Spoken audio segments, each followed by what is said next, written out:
It's been a while, hasn't it? My personal life is so busy that it's been difficult for me to create new videos. But finally, it is now complete. It's been 7 years since I've made this series back then, but now it's time for me to make the final video to this series of one of my most popular videos of all time. With that being said, today's countdown will be the top 7 dark deleted scenes in Disney and Pixar films.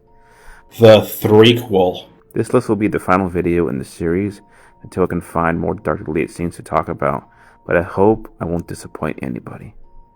Before I start, I'm going to give a shout out to my buddy Mr. Florida. He wrote my script. This is the first time I have someone else do my script for me. Pause video now and go subscribe to him.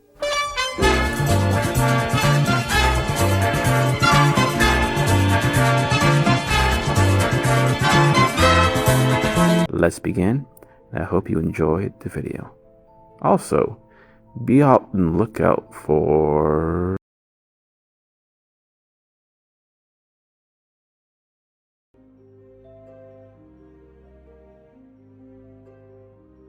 Along with Turning Red, Luca is one of the new modern Pixar movies from the 2020s to be released on Disney Plus in some limited theatrical releases.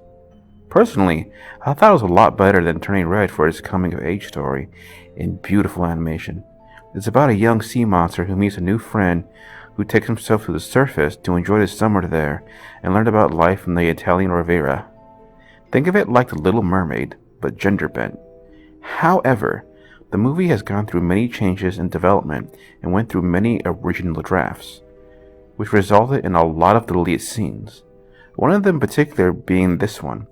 The scene starts off with Luca having a dream about him, Alberto, and a deleted character named Cecilio going to the Vespa factory for the first time and getting hired there as workers like they've always dreamed of being. And so far the dream seems fine at first until it starts taking a very dark turn. For your own Vespa poster. Julia? Of course, you'll be spending most of your time through here.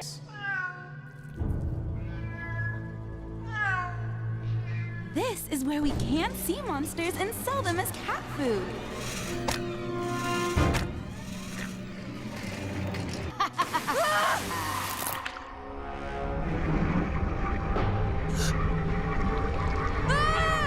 Luca, meet Peppina.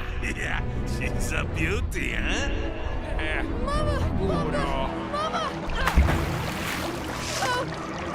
I warned you about Scorpinos, Luca.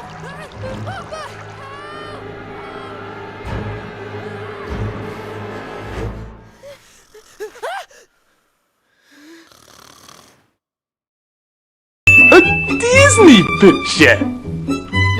Yikes! Did they really have to go far with that nightmare?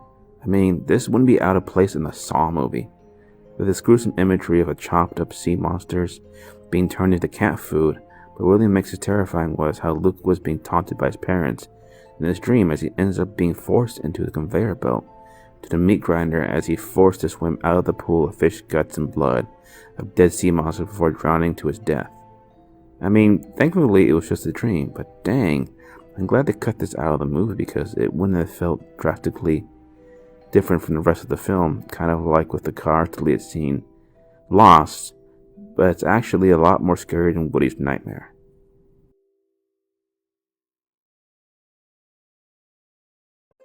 One of the more underrated Disney movies, The Emperor's New Groove is a great bromance movie where the protagonist Emperor Cusco has to return back to his palace and turn back into a human along with the village leader, Pacha, while learning about the value of friendship and being respectful to others.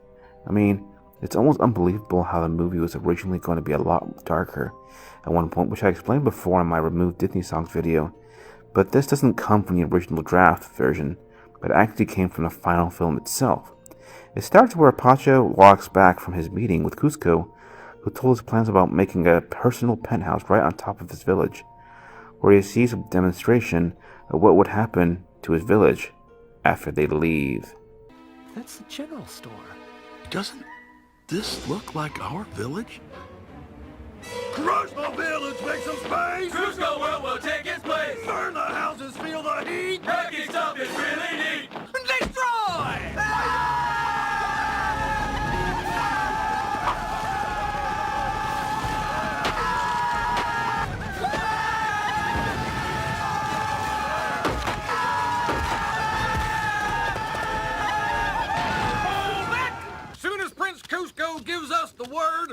We attack! Sir!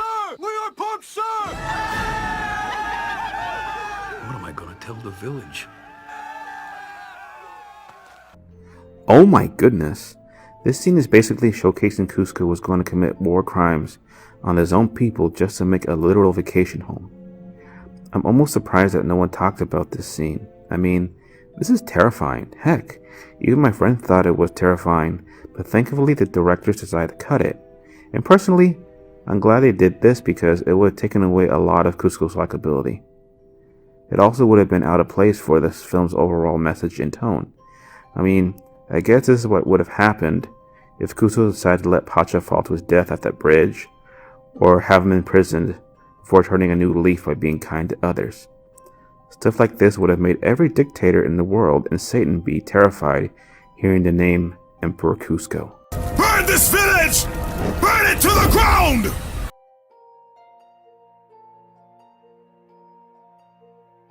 Definitely another one of the more underrated films on our list.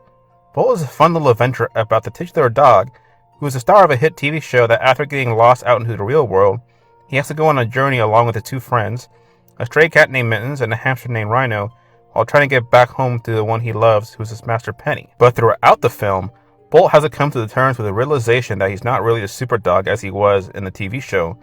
But there is one deleted scene in particular that takes it too far. The scene starts off with Bolt in an alleyway bringing back some food from a butcher shop, only to be stopped by a pair of bigger dogs, which he tells to back off and says that they don't know who they're messing with, as he still thinks that he's a super dog. And when the other dogs threaten him, he tries to use his powers against them, only to find out, the hard way, that he doesn't really have powers.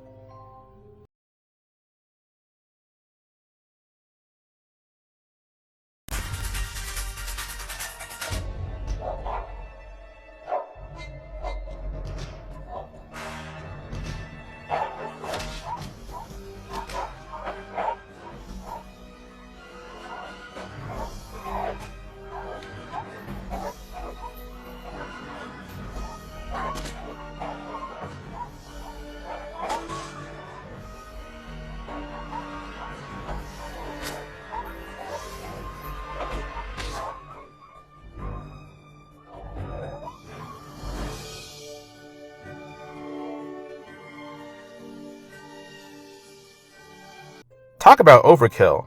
I mean, I understand that they just wanted to make Bolt realize the life he's been taught to believe with nothing more than a fictional TV show.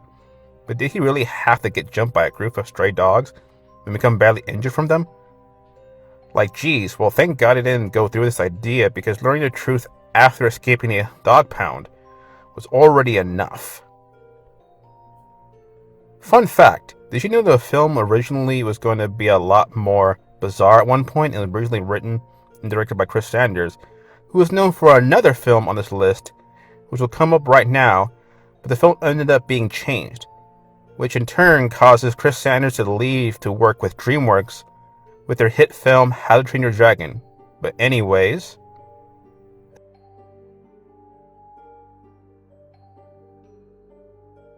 this entry is actually recommended by my friend, but as I mentioned in the last entry, the film Lilo and Stitch was actually a film that Chris Sanders was known before he ended up making How to Train Your Dragon, as the film was actually about the importance of family redemption and finding themselves as our title characters are often struggling with their own personal troubles, such as Lilo having struggled with staying together with her sister. Heck, even Stitch goes through a character arc despite intentionally being a comic relief character, as even though he starts off as a more destructive and mischievous character as he starts committing chaos and trouble wherever he goes, but as he spends more time with Lilo, he starts to become more softer and more compassionate than he was intentionally. But there's also another character in the movie that doesn't get mentioned that often, and its name is Pudge the Fish, who is a little orange fish that Lilo always visits just to feed him a peanut butter sandwich because she believes that Pudge actually has the power to control weather, kind of like a god. But the reason why I'm mentioning him here is because he actually was meant to make an appearance in the movie in one deleted scene. The deleted scene opens up with Lilo taking Stitch to the beach, at the spot where she always goes just to show him more about Hawaii and introduce him to Pudge, and it actually seems like a cute scene, and actually she ends up introducing him to the little fish. I mean, look how cute he is. I mean, It couldn't be that bad.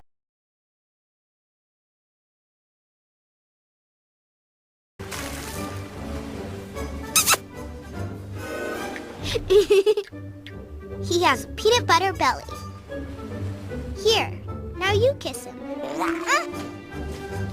Why did you do that?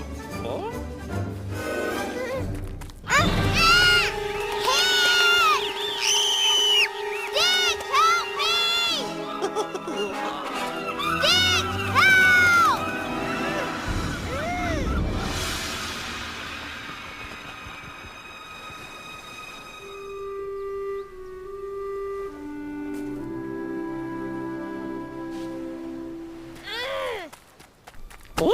What's wrong with you? Pudge was part of our family. You don't let your family die. You don't ever.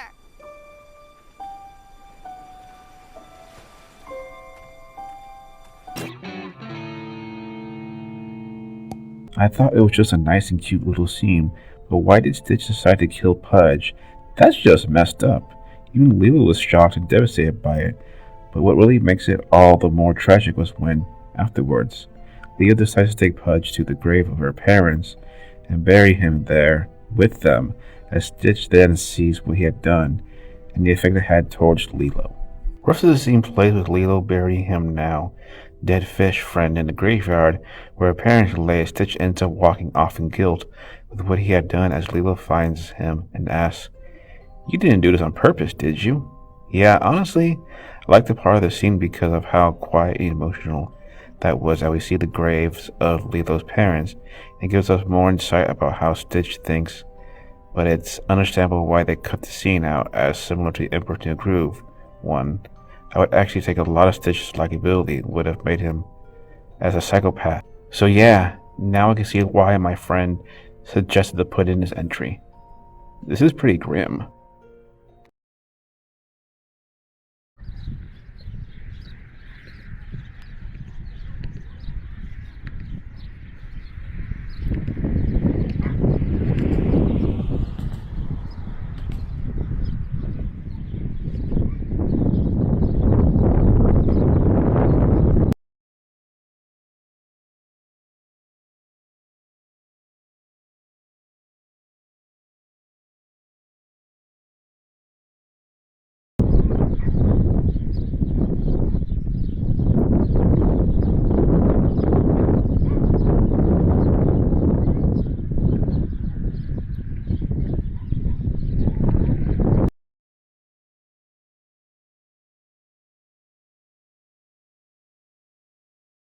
This is probably the third time the Cars franchise has appeared on this list. But you thought that the lead scene in the first movie where Lightning McQueen gets lost in the graveyard was bad? Well, how about him getting his body stolen, because that's what basically happens in its entry. Body horror. The scene opens up with Lightning McQueen and Holding with Tom Mater after originally he was given the chance to either do community service or race in the Grand Prix.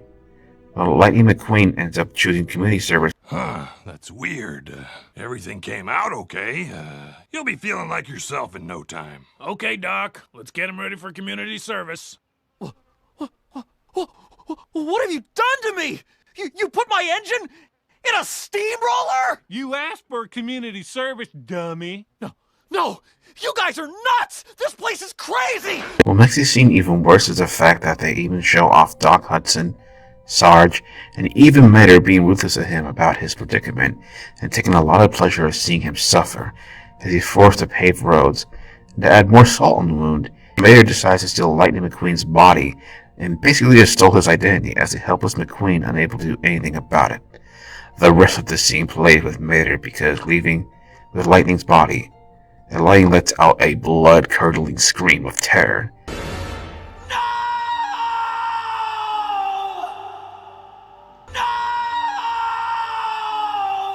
Dang, I know it was just a dream, but that is actually messed up with what they did to Lightning McQueen, and I thought the deleted scenes with Stitch and Kuzco was screwed up enough. As in this scene, Doc Hudson and the other characters not only weren't showing any remorse for Lightning McQueen's terrified state, but are also taking genuine pleasure in treating him like a machine. Honestly, I'm glad they decided to cut this scene from the final product because it would have actually messed with the film's messaging of appreciating little things in life and actually being a better person with the friends you meet along the way. Yeah, Lightning McQueen was a jerk during this film, but even he doesn't deserve that type of treatment.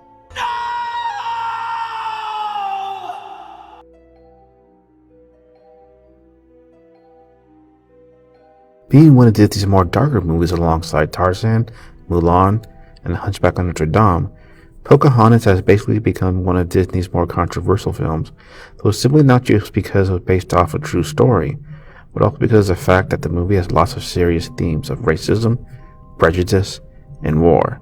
I mean, they literally made a song about racism and genocide, but nothing exemplifies the film's messaging than, with the deleted scene, The Decks Below. The scene opens up with John Smith and his crew hanging out below the ship's deck after having to rescue his friend Thomas, where they start talking about the new land they arrived at, which then turns to a conversation what the Native Americans are like, which turns a bit more morbid to say the least. The scene plays as the crew members start talking about how Native Americans are nothing but savages and murderers. I never dreamed it'd be so hard getting there. You think this is rough going, Thomas? Just wait till you catch sight of the Indians. Indians? Aye, haven't you heard? When the Spanish landed down south, they ran into hordes of them. And if they catch you, they tie you to a stake, and they cut your heart out. Don't you worry about savages, Thomas. That's my job. Do you think they'll give us much trouble? Not as much trouble as Smith'll give them. That's right. Here, here. We'll kill ourselves an Injun, or maybe two or three. We're stalwart men and bold of the Virginia Company. What do you suppose the new world will look like, John? Like all the others, I suppose. I've seen lots of new worlds, Thomas. What could possibly be different about this one? It's glory, God, and gold, and the Virginia Company. Damn, this kind of sounds a bit bleak. Like the fact that we're singing about how they're going to kill Native Americans like they're nothing more than just a bunch of savage beasts. It's just pretty screwed up. Heck, even John is nonchalantly excited to commit mass genocide to a bunch of people who we now know are just trying to protect their land. But all that aside, this is the only thing in this list I would actually keep in the film, as it would actually add more contrast between how the Native Americans are described at first to what they're really like when they meet them for the first time, as John ends up meeting Pocahontas later on and develops a friendship/romance with her. Probably would have made the film PG if they kept this deleted scene in the movie. Though what's kind of weird about that is that in the actual history, John actually met Pocahontas when she was 12 years old, so I think the change is weird and there was the R word involved.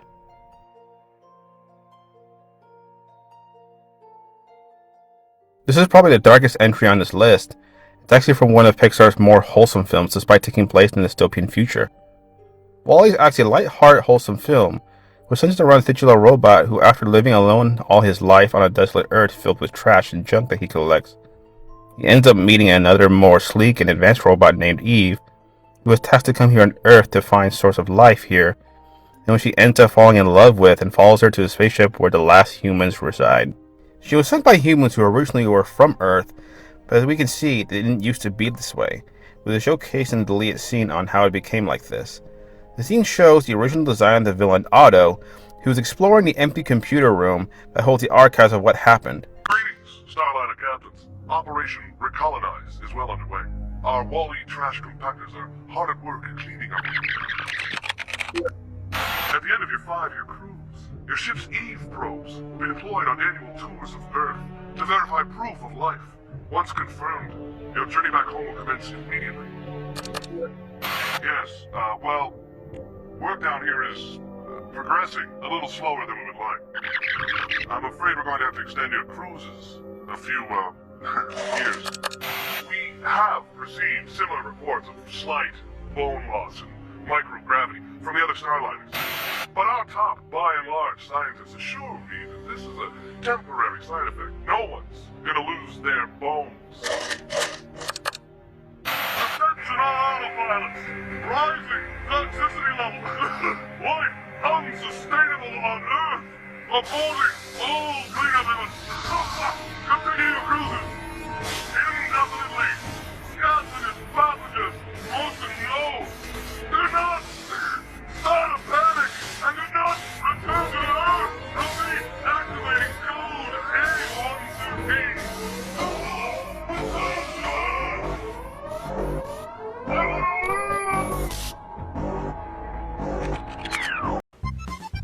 Chef Pee-Pee? Chef Pee-Pee, please answer me. Oh my gosh. This scene definitely wouldn't have fit the overall tone of the film, possibly pushing a PG rating.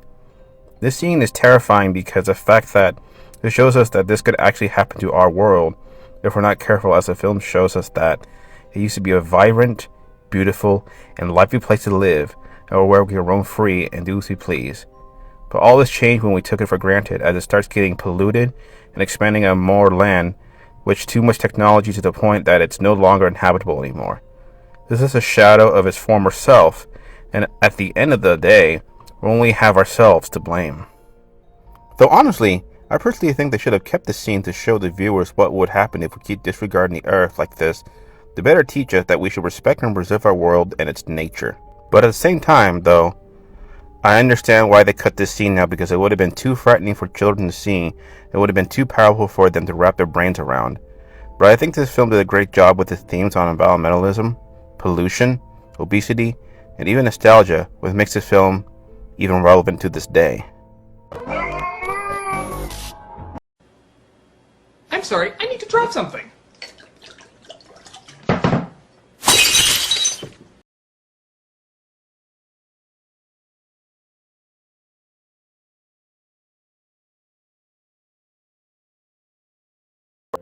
Disney and Pixar have so many deleted scenes in their movies that could have made the movies better or worse.